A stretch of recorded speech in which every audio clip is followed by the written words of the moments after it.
पूरा किया, जैसे अभी हाल में एक शख्स 2 बार उपराष्ट्रपति रहने के बाद उसके मुंह से जो निकला वही उसका एजेंडा था।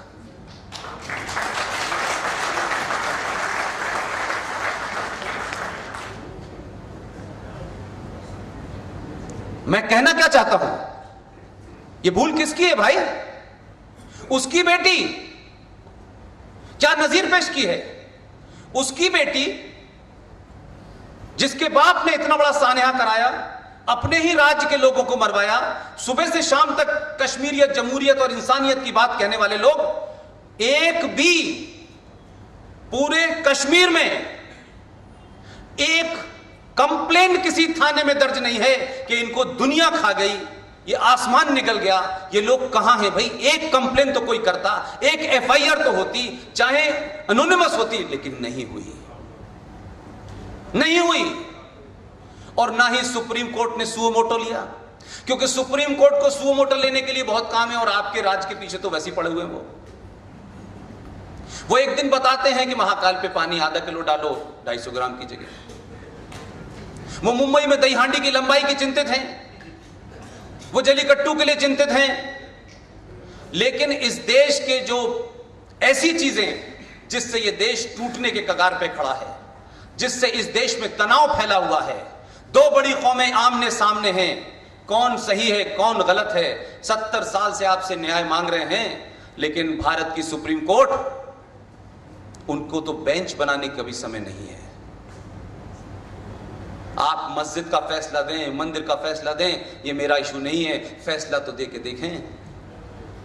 ये झूठ मक्कारी किस लिए कर रहे हैं आप? और अब आपने तो एक नया ड्रामा सीख लिया है कि सुप्रीम कोर्ट में हमारे टैक्स से आप पैसा लेंगे, तनख्वाह लेंगे और हम 70 साल तक आप पे यकीन रखेंगे, और जब मामला क्लाइमेक्स पे आएगा तो कहेंगे देखिए साहब हमने एक मीडिएटर बना दिया, वहां चले जाएं। तो ये मीडिएटर बनाने के लिए आपको 2019 का इंतजार था, क्योंकि किसी पार्टी का एजेंडा था कि इस पे फैसला 2019 में ना हो। तो आप एजेंडे पे काम करते हैं क्या? और करते हैं तो ईमानदारी से कहिए। लेकिन ये कैसे हो जाएगा कि यकायक इस देश के अंदर मीटू नाम की एक कैंपेन चल गई? किसने 20 साल पहले किसके सर पे हाथ रखा, 20 साल पहले किसके कंधे पे हाथ रखा, इसकी इंक्वायरी तो हो गई, इस पे लोगों के इस्तीफे भी हो गए, कोर्ट ने भी संज्ञान ले लिया, लेकिन आपने जिस पे हाथ रखा तो उस पे कह रहे हैं कि साहब ये जुडिशरी पे हमला है। उसने सिर्फ इतना ही तो कहा कि मेरे कंधे पे हाथ रखा था इन्होंने भी, मेरे साथ ये किया था। तो आपने आनन फानन में 3 मेंबर की बेंच बनाई और खुद भी उस बेंच में शामिल हो गए, फैसला भी हो गया। और अब कहते हैं कि ये सुप्रीम कोर्ट नहीं, ये भारत की न्याय व्यवस्था पे हमला है। तो आपका दर्द राष्ट्रीय दर्द है और हमारा राष्ट्रीय दर्द आपका दर्द नहीं है। तो ये पाखंड नहीं चलेगा इस देश के अंदर। अगर लोकतंत्र में अलग अलग इंस्टीट्यूशंस हैं तो उनकी अलग अलग जिम्मेदारी भी है।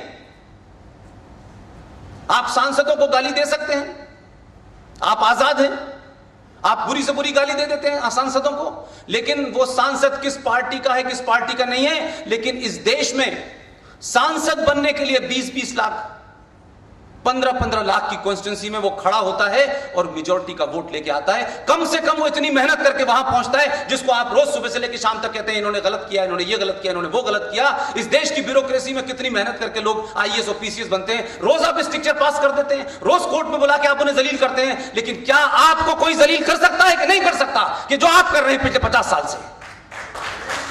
क्योंकि आप महान हैं, आप अल्लाह मियां हैं, आप कोई गलती नहीं कर रहे, आप करप्ट नहीं है, आप मिले हुए नहीं है। जो सवाल उठाएगा आप उसको कंटेम्प्ट ऑफ कोर्ट से डराएंगे, डराइए। राजस्थान का चुनाव हुआ, राजस्थान के चुनाव के समय इस देश का एक पीआईएल माफिया है, फिक्सर है, फिक्सर। हमने भी जिंदगी दिल्ली में 27 साल गुजारी है, गलियारों में। उस फिक्सर ने सुप्रीम कोर्ट में एक पीआईएल डाली कि भारत सरकार ने ये जो राफेल खरीदे हैं इसमें बड़ा करप्शन है। उन्होंने एक्सेप्ट भी कर ली और उसको पूरे समय तक रोज खबरें लीक होती रही। और कमाल देखिए कि राजस्थान विधानसभा का चुनाव का रिजल्ट आया दूसरे दिन एक फैसला कोर्ट से आया कि राफेल में कोई गड़बड़ नहीं है और क्लीन चिट दे दी है। वही लोग चोरी के डॉक्यूमेंट से दोबारा गए हैं कि हमें रिव्यू पिटीशन डालनी है, लेकिन साथ साथ लोकसभा का चुनाव आ गया, फिर एक्सेप्ट कर ली। आप पार्टी हैं क्या? जज साहब अगर पार्टी हैं तो काला कोट उतारिए और इनके बीच में खड़े होकर जीत के दिखाइए। ये काले कोट जिस पे इस देश का, जिसका यकीन है, जिसके प्रति सम्मान है देश में, आप उसका मिसयूज मत कीजिए। आप में दम हो, राजनीति करिए जाकर के। वही लोग जो ऑफिशियल सीक्रेट एक्ट का वायलेशन कर रहे हैं, चोरी के डॉक्यूमेंट लगा रहे हैं, और सुप्रीम कोर्ट के जजेस उनकी रिव्यू पिटीशन एक्सेप्ट कर रहे हैं क्योंकि लोकसभा का चुनाव आ गया है। तो पहले आपने क्लीन चिट किस लिए दी थी? क्योंकि आपका उस पार्टी का एजेंडा पूरा हो गया था, वहां सरकार बदल गई थी, आपने क्लीन चिट दी थी। और रोज खबरें आती हैं, आज ये कह रहे हैं, आज ये कह रहे हैं। ये सुप्रीम कोर्ट राफेल कैसा होना चाहिए इस पे भी एक्सपर्ट है, ये निकाह पे भी एक्सपर्ट है, ये मस्जिद पे भी एक्सपर्ट है, लेकिन जिस चीज पे होना चाहिए था उसके अलावा सब चीज पे एक्सपर्ट है। अब वो मुकदमा चल रहा है, अब उसकी सुनवाई चल रही है।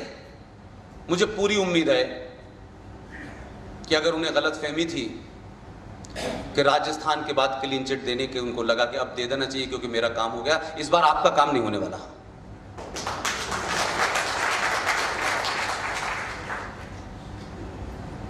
भारत के संविधान में 14 मई 1954 को एक खामोशी के साथ एक फ्रॉड हुआ, और वो फ्रॉड ये था कि डॉक्टर राजेंद्र प्रसाद से आपने एक आदेश दिलवाया। डॉक्टर राजेंद्र प्रसाद ने मना किया कि ये इल्लीगल आदेश है, ये ठीक नहीं है, ये गलत है, लेकिन क्योंकि उस वक्त तो वो सर्वे सर्वा थे, उनको जवाबदेही तो उनकी किसी की थी नहीं। जिस एक आदमी के प्रति जवाबदेही थी उनको भी उन्होंने अपनी पार्टी तोड़ने की बात तक कह दी। प्रधानमंत्री कैसे बने ये इतिहास का मामला है, उसमें मैं नहीं जा रहा।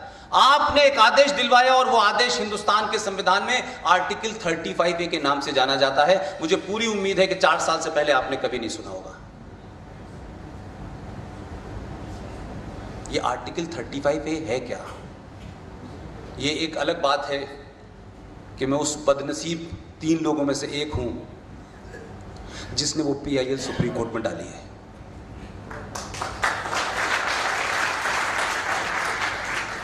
और इस 4 साल के सफर में हम 3 में से 2 रह गए। तो आर्टिकल 35A से मुझे कुछ फायदा होने वाला है।